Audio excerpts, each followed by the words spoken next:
It is a little morsel. Look at that. It's just a little, perfect little smallmouth snack.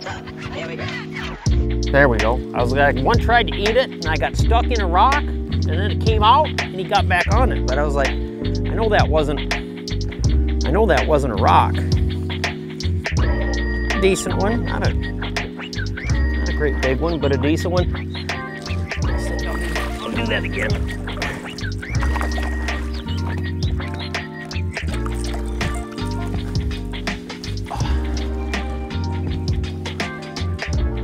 One on the Wiggle Wart. A square one, kind of short. Get that one back. You know, we're in the very southern edge of the Canadian Shield Lakes, right? We're here in northeastern Minnesota where the very southern edge of Shield is. And I have 3 baits on the deck, a topwater, a crankbait, and a jerkbait. And it's a little breezy today for the topwater, but those 3 baits will be not only, you know, tied up, but actually on the deck of my boat from May to October, to the end of October. You'll catch fish on those 3 baits all year long on the Shield. And it's just kind of a set of tools. That jerk bait is always the first thing I pick up, and I use that bait to get a pulse of whether the fish are up on the flat or if they're on the edge of the break. And usually if they're on the edge of the break, that jerk bait will be what you're gonna have in your hand. That's just the best tool for that situation. They will bite it up on the flat, but it's not the best tool. If they're up on the flat, this is likely what you want to be throwing. That's when you go to that shallow crankbait. And there's a lot of shallow crankbaits you can throw. A Wiggle Wart is just my go-to. It just comes through rock so well, and it's such a side-to-side action. Works in all water temperatures. Right now the fish are obviously up on the flat. They're in 2-3 feet of water. This is a tool that you want to be throwing. If there was no wind right now or even light wind, they would probably eat a popper. And if they were eating a popper, I'd be throwing one, because if you can catch smallmouth on a topwater, why wouldn't you? And if I was on, like, you know, this thing tops off at 2 feet. If I was on one that topped off at 8 feet, I'd throw a deep wart. Or, you know, a DT8 works great too, but it's just that wart action is, I don't know. It's part of it's a confidence thing for me. I've caught more smallmouth on a Wiggle Wart than any other crankbait, probably tenfold. It just, the way that it comes through rock and darts around, it's like the perfect crayfish imitator. So, and the deep wart is actually has almost the identical action to the regular wart.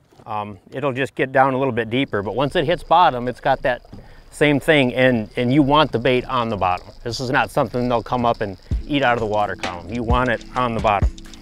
Say you have a 16-foot rock pile and I'm throwing a DT 16 and I got to make a 140-foot cast to touch bottom, and it's got to be the perfect cast to get it down there.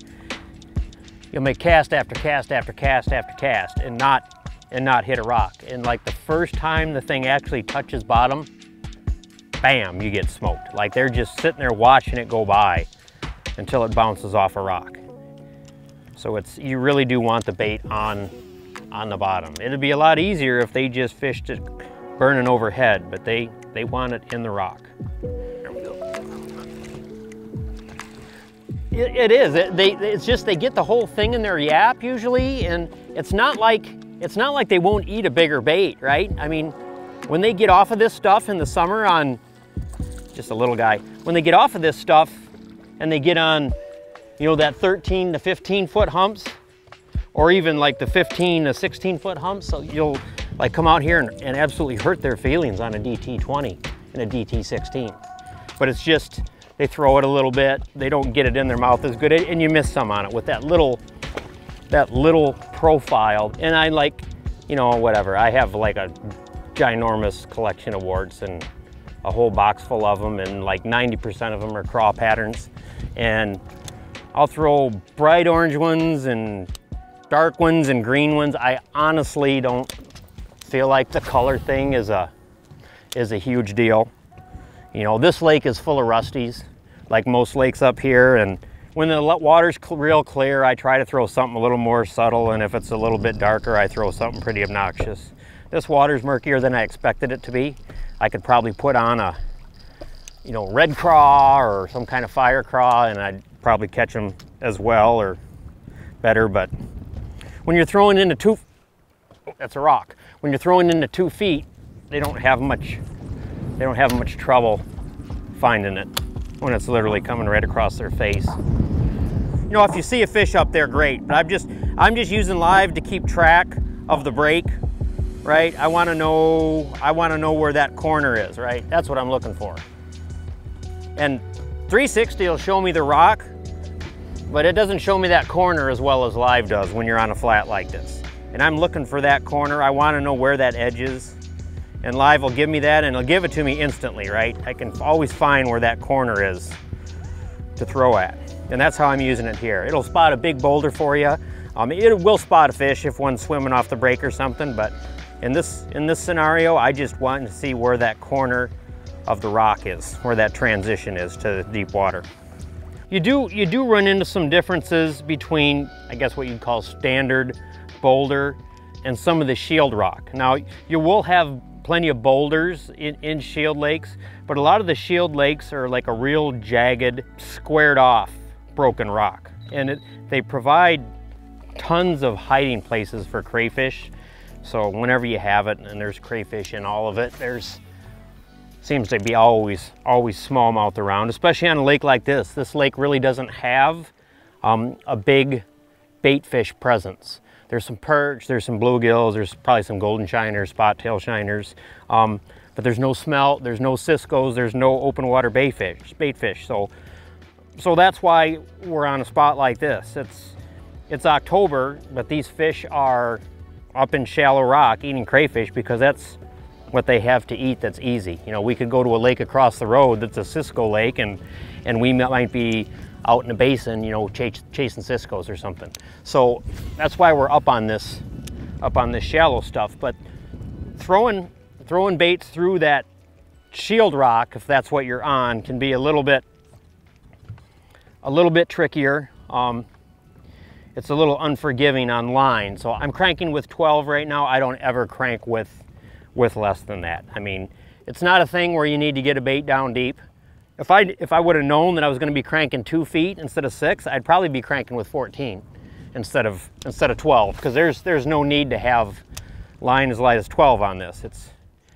There's no depth required on this spot. But on occasion, it's nice to be able to get that wart down a little bit deeper. But I don't ever crank with less than 12. There's just, the rock is too jagged and too unforgiving on line, even with fluorocarbon. It's be retying every time you hung a bait. So cranking shield rock compared to cranking like traditional boulder, it's less forgiving, so you do develop a feel for it. And you'll actually feel a difference if you do it enough. And you'll feel how the crankbait, it's like it catches air. You'll feel bottom gap, where on boulder, especially smaller boulder, it's just constant contact.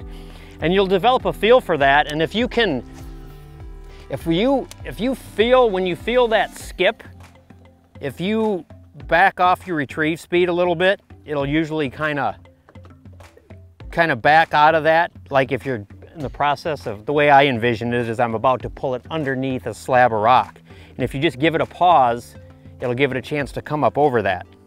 If you do it enough, you kind of get that feel for it. It's hard to explain. Another thing that'll really help you out is, you know, I got a 2-foot flat here in front of me. Instead of making a 110-foot cast over the top of it, you're probably going to hang every time if you do that.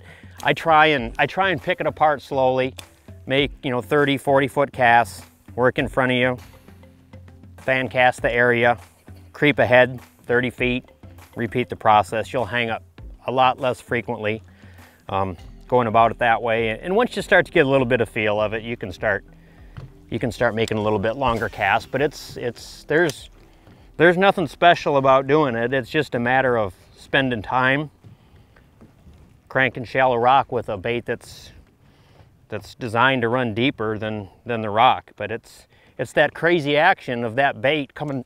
Oh, I missed one because I was yapping. It's the crazy action of that bait coming through rock that makes them bite. For that exact reason right there is why I like cranking with a graphite rod. It has the action of a glass rod. It's super soft, but I can really feel that wart coming through the rocks, right? You'll feel it darting, crawling across, and it gives you that action of glass with the sensitivity of graphite. And it's just, I'm throwing a bait that runs 8 feet deep in 2 feet of water. So it's important to feel that thing coming through the rocks. And you'll often feel it starting to hang before it does, where with a glass rod, you're just gonna hang it time after time. And you'll still hang it with this, but not near as often. But it's just important to have that feel. It's not like a speed cranking like you do in the summer where you just burn it through the rocks and you're looking for that reaction strike. It's a slow, it's almost akin to like dragging a football jig out on a deep, it's a nice one, out on a deep piece of structure. You know, it's just, you're just pulling it along through the rocks, and it's just important to feel what that bait's doing. Pretty fish. Yeah, and it's almost pulling that wiggle wart through the rocks. It's almost like a drag and pick up slack, a drag and pick up slack. It's almost like fishing a football jig out deep. You're really not burning it through the rocks. I mean, the water's 50 degrees. These fish aren't like, they're up there to feed, but they're not chasing stuff crazy. So they're eating crayfish. They want something coming through the rocks slow. You just gotta pick that bait through there, and they'll find it.